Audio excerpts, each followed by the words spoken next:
Hello, my beautiful friend, and welcome to Chris Over 50, where we are talking weight loss today.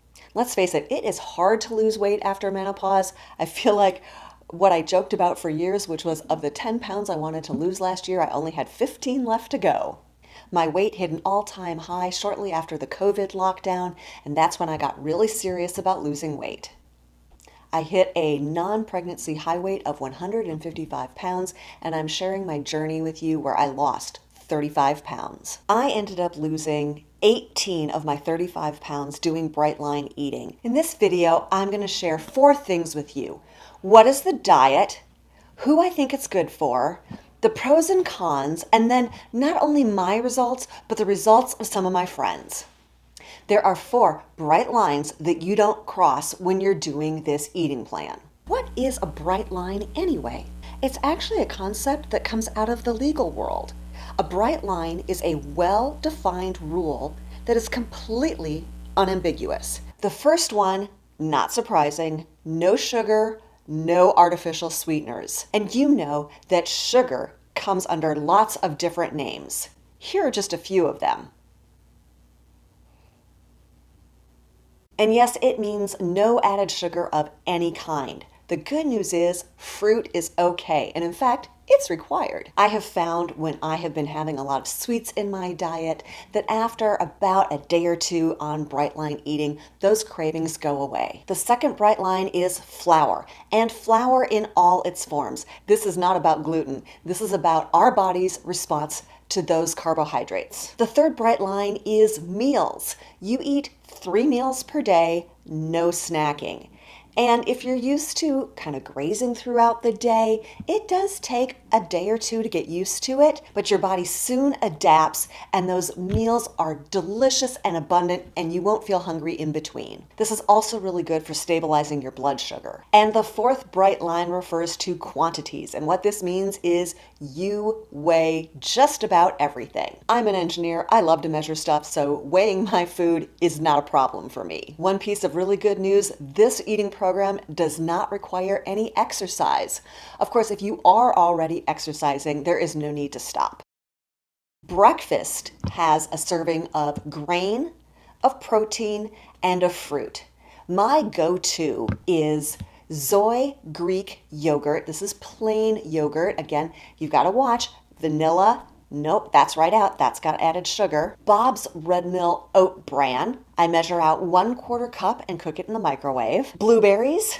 For me, it's a 6-ounce serving of blueberries. And then I love cinnamon and I dump a ton of cinnamon on this. I will say for me, between the sweetness from the blueberries and the cinnamon, I don't miss the added sugar at all. Maybe oatmeal isn't your thing? Well, other breakfast grains include 4 ounces of cooked potato, 4 ounces of cooked sweet potato, yam, rice, quinoa, millet, cream of wheat, grits, cream of rice. There are lots of grain options for breakfast. Typical breakfast protein that they suggest are milk, eggs, cheese, cottage cheese, or ricotta cheese.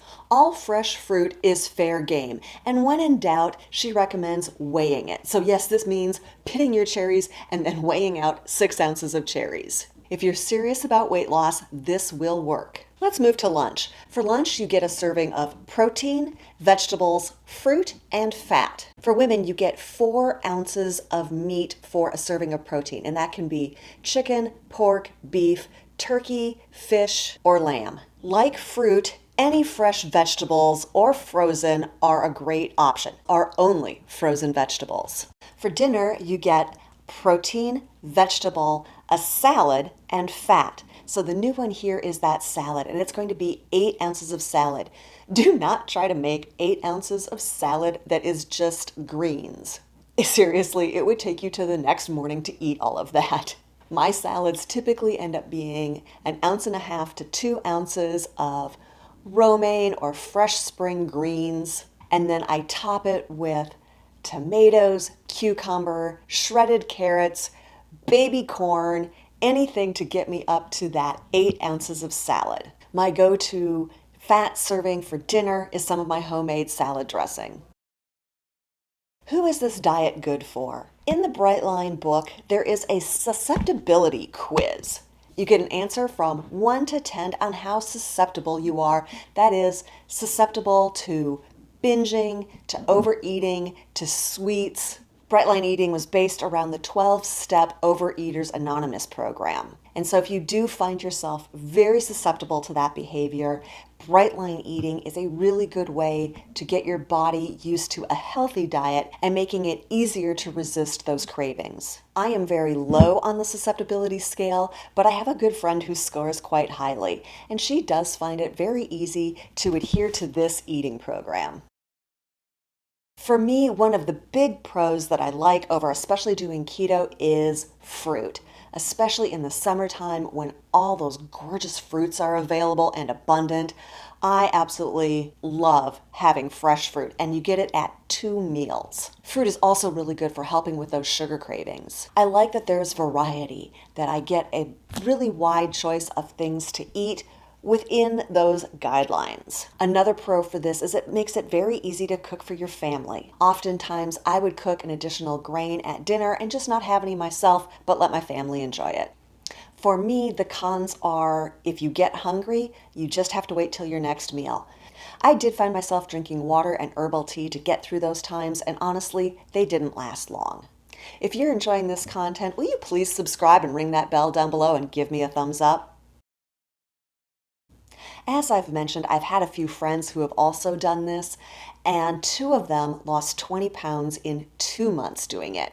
Now, they were coming off some pretty poor diets, but still, those are definitely attainable results. On this eating plan, I lost 18 of the 35 pounds I lost in total in just over 2 months. If you're interested in trying this book is easily available on Amazon. I'll link it down below. I also own the official Brightline Eating Cookbook. I really like to cook, and so I didn't find this super helpful for me. But if you're somebody who isn't used to cooking for yourself, this might be really great. It's also linked down below. If you're on Facebook, there's an amazing account you've got to follow. It's a woman out of San Francisco who has lost a lot of weight doing Brightline Eating and loves to post her recipes. I'll also put that link down below.